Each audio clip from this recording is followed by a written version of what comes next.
તમારી સમક્ષ આવી ગયો છું એક નવા જ અંદાજમાં, એક નવી જ સ્ટાઇલમાં, જેમ કે તમને પણ નવાઈ લાગતી હશે કે આ એ જ પ્રતાપભાઈ છે કે જે બિઝનેસ એન્ડ મોટિવેશન ચેનલના ઓનર છે અને જે આપણને અવનવા સારા એવા બિઝનેસો કરવાના આઈડિયા બતાવી રહ્યા હતા. અને આ એ જ પ્રતાપભાઈ છે કે જે અવનવી દુકાનોમાં જઈ અને સારા એવા વિડીયો બનાવી અને અમને સારી એવી જાણકારી પૂરી પાડી રહ્યા હતા.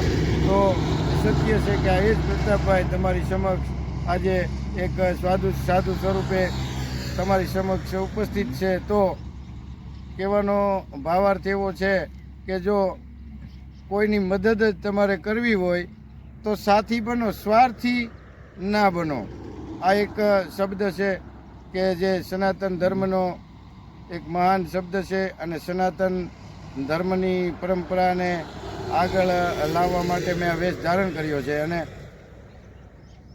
અખંડ સ્વરૂપી જે સનાતન ધર્મ છે એને ધ્યાનમાં રાખી અને કોઈ પણ કાર્ય કરો અને તમે પણ જીવનમાં આગળ વધો, તમે પણ પ્રગતિ કરો. આગળ પણ જે વિડીયો હું તમને બતાવી રહ્યો હતો અને સારી એવી માહિતી પૂરી પાડી રહ્યો હતો અને ઘણા લાંબા સમયથી હું તમારી સમક્ષ આવી નહોતો શક્યો, તે બદલ પણ આપનો હું દિલગીરથી માફી માંગુ છું, માફી ચાહું છું, મને માફ કરશો. અને હવેથી અવનવા વિડીયો હું આપની સમક્ષ રજૂ કરતો રહીશ અને સારી એવી જાણકારી જેટલી મારાથી બનશે એટલી આપના સુધી પહોંચાડતો રહીશ. એવી જ એક માહિતી લઈને આવ્યો છું કે અત્યાર સુધી આપણે ધંધો કરતા હતા, બિઝનેસ કરતા હતા અને ધંધા પણ બતાવતા હતા, બિઝનેસ પણ બતાવતા હતા, સારી એવી આવક થાય એવા સારા વિડીયો બતાવી રહ્યા હતા અને આગળ પણ બતાવવાની કોશિશ કરીશ. તો અત્યારે એક એવો વિચાર આવ્યો કે આજે એક એવી વનસ્પતિથી હું તમને પરિચિત કરાવવા જઈ રહ્યો છું અને એક એવી વનસ્પતિ તમારી સમક્ષ રજૂ કરી રહ્યો છું કે જે આપણી આસપાસ તો હોય છે પણ આપણને ખબર હોતી નથી.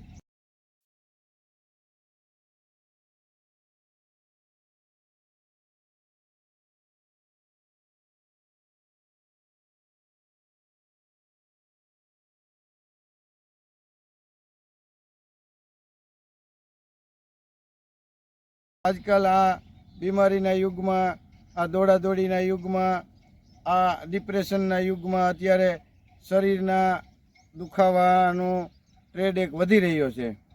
તો મારા ધ્યાને આવ્યું અને મને થોડીક એક એવી ઈચ્છા થઈ કે હું આપની સમક્ષ એક એવી વનસ્પતિ રજૂ કરું કે જેથી કરીને તમારે હજારો રૂપિયાની દવાનો ખર્ચો બચી જાય અને પોતે તમે ઘરેથી તમારી જાતે કોઈ પણ વસ્તુનો ઉપયોગ કરી, સારી એવી વનસ્પતિ તમારી આસપાસ થતી એનો ઉપયોગ કરી અને તમે કોઈ નાના એવા કે મોટા દર્દમાંથી રાહત મેળવો. મિત્રો, એવું નથી કે આ જે કાંઈ હું બતાવી રહ્યો છું તો ડૉક્ટરની જરૂર નથી, એ તો જરૂરે પડે, પણ કહેવાનો ભાવાર્થ એટલો છે કે આ એક વનસ્પતિનો ઉપયોગ જે કાંઈ અમુક સમયે જ્યારે દવાખાના નહોતા, ડૉક્ટરો નહોતા, ત્યારે વૈદ્યો હતા અને જડીબુટ્ટીમાંથી જ લોકોને સજીવન કરતા. તો આવી સંજીવની બુટ્ટી, આ જેટલી વનસ્પતિ સૃષ્ટિ ઉપર છે એ એક સંજીવની બુટ્ટી જ છે અને વનસ્પતિનો પણ ઉપયોગ કરો અને તમારી આસપાસમાં રહેલી વસ્તુ જાણો અને ઘરેથી પણ થોડા ઈલાજ કરો. અને ઓલરેડી આપણે આગલા વિડીયોમાં પણ આયુર્વેદિક વસ્તુ બતાવતા હતા, હર્બલ વસ્તુ બતાવતા હતા. એવી જ એક હર્બલ વનસ્પતિ લઈ અને તમારી સમક્ષ હું રજૂ કરવા જઈ રહ્યો છું. તો આજે આપણે પરિચિત કરીશું. આ એક છોડ છે કે આનું નામ મિત્રો આવળ છે. આને શુદ્ધ ગુજરાતી દેશી ભાષામાં દેશી આવળ કહેવાય છે. પછી તો અનેક ભાષાઓમાં અનેક રીતે આના નામ અલગ હશે. જે કાંઈ હોય તે, તો સૌ પ્રથમ તો આનો આપણે પરિચય કરીશું કે આવળ અમુક જગ્યામાં નથી પણ થતી, અમુક એરિયામાં, જો કે સૌરાષ્ટ્રના એરિયામાં તો સદંતર ગમે ત્યાં ચાલો, રોડના કિનારે, નદી કાંઠે, કોઈ પણ વાડી વિસ્તારમાં, કોઈ મોટા ફળિયા પડ્યા હોય, ઘર આંગણની આસપાસમાં ખુલ્લા પ્લોટ પડ્યા હોય, એમાં બધામાં આ આવળના છોડ આપમેળે થઈ જતા હોય છે. તો અત્યારે આપણે આનો પરિચય કરશું કે આવળમાં પહેલા નંબરમાં તો દેશી આવળની અંદર આવા પીળા ફૂલ હોય છે અને આ પીળા ફૂલની આ ઋતુ છે તે છે આ ફાગણ મહિનો હોય, ચૈત્ર મહિનો હોય ત્યારે વધારે પડતું આમાં ફૂલ આવે છે અને આ કોળે છે, ખીલે છે. પછી આ રીતની એની શીંગ હોય છે મિત્રો. આ તમે જોઈ શકો છો કે જે શીંગ હું હાથમાં લઈ અને આપણે બતાવી રહ્યો છું. પછી આવા એના પાન હોય છે. આ સુકાઈ જાય એટલે આનો રંગ લાલ થઈ જાય છે. જેમ કે આ એક ફૂલ સુકાઈ ગયેલું છે જેનો રંગ લાલ થઈ ગયેલો છે.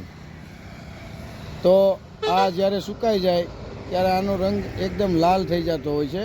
આ જે પીળા ફૂલ છે, લીલા પાન છે, આ જે આના જે શીંગ છે, ફલી, એ પણ લાલ થઈ જતી હોય છે. તો હવે આનો અત્યારે આપણે પરિચય તો કરી લીધો છે, પણ હવે આનો જાણીશું આપણે ઉપયોગ મિત્રો, કે આ આવળ શું ઉપયોગમાં આવે છે. હવે અત્યારે આ એક એવો ટ્રેન્ડ ચાલી રહ્યો છે કે લોકો બીમાર છે, સાંધાના દુખાવા થાય છે, શરીરના દુખાવા થાય છે, કોઈના પગ હાથ પગ હાલવાથી પડી ગયા હોય, કોઈ ઠેસ લાગી ગઈ હોય, કોઈ મચરાઈ ગયો હોય, હાથ મૈડાઈ ગયો હોય, પગ મૈડાઈ ગયો હોય. તો આ વસ્તુ એવી અદ્ભુત કામ આપે છે કે જેની આપણને વસ્તુ આપણી નજર સમક્ષ છે, પણ આનો કોઈ પરિચય આપણી પાસે છે નહીં કે આ શું ઉપયોગમાં આવે છે. તો આજે આના ઉપયોગ અને આના ફાયદા પણ તમને હું જણાવીશ. તો મિત્રો, કોઈને લાંબા સમયથી કમર દુખતી હોય, કોઈને લાંબા સમયથી ગોઠણના દુખાવા હોય, કોઈને લાંબા સમયથી ખંભા, કરોડરજ, કોઈ પણ દુખાવો હોય, શરીરની અંદર કોઈ પણ પ્રકારનો દુખાવો હોય, જે અસહ્ય વેદના કરતો હોય, અમુક દવાઓ લેવાથી પણ કોઈ જાતની રાહત થતી ન હોય, સાયટિકા જેવા દર્દો હોય, તો પણ મિત્રો તેની અંદર આ આવળનો અદ્ભુત ફાયદો છે અને એવી ગુણકારી એક વસ્તુ છે. તો હવે જાણીશું આનો ઉપયોગ, કે આને કેવી રીતે ઉપયોગ કરવાનો અને કયા દુખાવામાં કઈ રીતે આ જે આવળની આ વૃક્ષ છે, એક વનસ્પતિ છે, એક ઝાડ છે, તે નાનો એવો છોડવો છે, પણ આનું કામ બહુ મોટું છે. કે ઘણા એવા ડૉક્ટરો છે, ઘણા એવા લોકો છે કે જે આ આવળના પાવડર બનાવી, આવળની દવા બનાવી, આવળનો મલમ બનાવી અને પૈસા પણ કમાઈ રહ્યા છે. તો એક એ પણ વસ્તુ તમે કરી શકો છો કે આનો અલગ અલગ રીતે ઉપયોગ કરવા માટે આનો તમે સૂકવીને પાવડર બનાવી શકો છો, એના પેકિંગ બનાવી શકો છો, માર્કેટમાં સેલિંગ પણ કરી શકો છો. પછી તમારા આસપાસના લોકોને, તમારા સગાવાલાઓને, તમારા દર્દીઓને, તમારા મા બાપને, તમારા ભાઈ બહેનને, કોઈ પણને દર્દ હોય તો એને બતાવી પણ શકો છો. તો માટે આ વિડીયો એવો ઉપયોગી છે કે એવા લોકોને શેર કરો કે જેને દરરોજ કોઈ અસહ્ય વેદનાઓ રહેતી હોય, દુખાવા રહેતા હોય. તો હવે આનો ઉપયોગ આપણે જાણીશું મિત્રો. વધુ વિડીયો ના લંબાવતા વાત કરીશું કે આ આવળના છોડને તમારે એકદમ આ રીતે આના પાન આ રીતે તોડી લેવાના છે. પાન, પછી આ જે આ ફળ છે, ફળ, ફૂલ, આ બધી વસ્તુ આની, અને થોડી ડાળી, એની છાલ ઉતારી લેવાની છે. એટલે આની જેટલી વસ્તુ, પાન છે, ફળ છે, ફૂલ છે, ડાળી, એની છાલ, આ બધી વસ્તુ લઈ અને કોઈ પણ એક વસ્તુમાં પાન ખેંચી, આ રીતે પાન આના બધા તોડી, આ રીતે પાન તોડી, આવી રીતે આના પાન તોડી અને આવી રીતે આના ફૂલ તોડી લેવાના છે. પછી એનું જે કાંઈ આ ફળ છે તોડી લેવાનું છે. પછી કોઈ પણ એક વસ્તુમાં, એક વાસણમાં નાખી અને ક્રશ કરી લેવાનું છે, ખાંડી લેવાનું છે, અથવા તો મિક્સરમાં નાખી અને એકદમ એને ચટણી જેવો પાવડર બનાવો. સુકાઈ ગયા પછી કે લીલું હોય તો ચટણી બનાવો. અને માનો કે તમારો હાથ દુખે છે, અહીંયાથી તમારો હાથ દુખે છે આટલો, તો અહીંયા તમે એનો લેપ લગાવી દો. પહેલાં સરસ ગરમ પાણીથી ધોઈ નાખો, સાફ કરી નાખો. પછી અહીંયા લેમ્પ લગાવી દો, આવળનો લેમ્પ બનાવી એને લેમ્પ લગાવી દો. પછી એના ઉપર પાટો વાળી દો મિત્રો. એક સફેદ કપડું કે કોઈ પણ એક કપડું રાખી એના ઉપર પાટો વાળી દો. એરટાઈટ પાટો વાળવાનો છે, જેને હવાનું પ્રેશર ઓછું લાગે. એ રીતે તમારું હાડકું દુખતું હશે, તમારા સાંધા દુખતા હશે, કોઈ પણ જગ્યાએ તમને દુખાવો હોય ત્યાં લેપ કરી અને એને પાટો વાળી દો, એને 10 થી 12 15 કલાક રહેવા દો. 10 12 15 કલાકે એને ખોલી અને પછી ફ્રેશ કરી નાખો. ફરીથી બીજા દિવસે એ જ પ્રક્રિયા કરો. એવી 2-4 દિવસ કે અઠવાડિયું પ્રક્રિયા કરવાથી તમારો ગમે એવો જૂનો દુખાવો છે તો આ એક વનસ્પતિની એવી તાકાત છે કે તમારા ગમે એવા દુખાવા હશે એ મટાડી દેશે. પછી અમુક જે મલમો આવે છે, અમુક હર્બલ પ્રોડક્ટો આવે છે, અમુક એલોપેથિક પ્રોડક્ટો આવે છે જે જોરદાર વેચાય છે, તેના અંદર પણ આ લોકો આનો સમાવેશ કરે છે.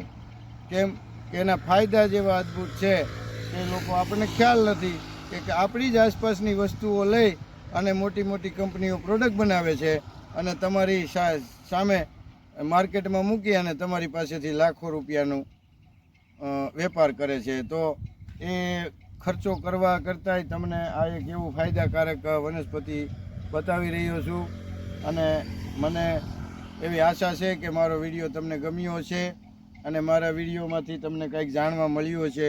જો મારો વિડીયો તમને સારો લાગ્યો હોય તો એક લાઈક કરી દો, શેર કરી દો અને મારી ચેનલને સબસ્ક્રાઈબ કરો, જેથી કરી અને આવા અવનવા વિડીયો હું તમારા સુધી પહોંચાડતો રહું અને આપના સમક્ષ બહુ લાંબા સમયે રજૂઆત કરી રહ્યો છું અને હાજર થઈ રહ્યો છું.